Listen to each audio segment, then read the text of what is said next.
In today's video, I'm going to teach you how to install Microsoft Loop desktop application in Windows. By the end, you'll have the Loop app running as a standalone window on your PC, making it easier to focus on your pages and components without keeping a browser tab open.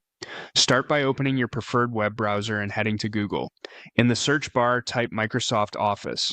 From the results, click the official Microsoft 365 link titled Microsoft 365 Copilot, Create, Share, and Collaborate. This takes you to the Microsoft 365 homepage where all your apps live. Going this route ensures you're on the correct Microsoft site and helps you reach the Loop app from within your account. Once the Microsoft 365 page loads, sign in with your Microsoft account. If you don't have one yet, choose the option to create an account and complete the quick setup. After signing in, give the page a moment to finish loading your workspace. Sometimes you'll see a brief spinner while your apps populate. If your organization uses multi-factor verification, approve that prompt to continue. Inside Microsoft 365, look for the Apps section. Depending on your layout, you may see it on the left sidebar or near the top navigation. Click Apps to open the full catalog. Now find Loop. It may be listed among your recent or recommended apps. If you don't see it right away, use the search bar at the top of the apps page and type Loop, then select it to open the web version of Microsoft Loop.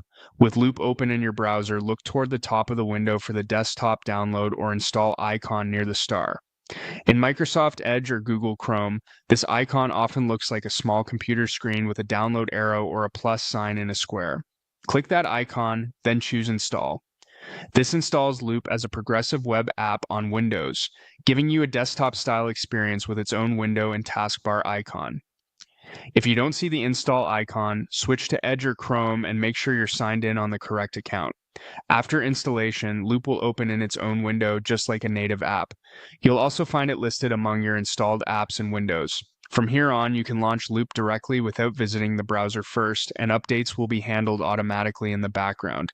That's all you need to do to get Microsoft Loop running as a desktop application on Windows.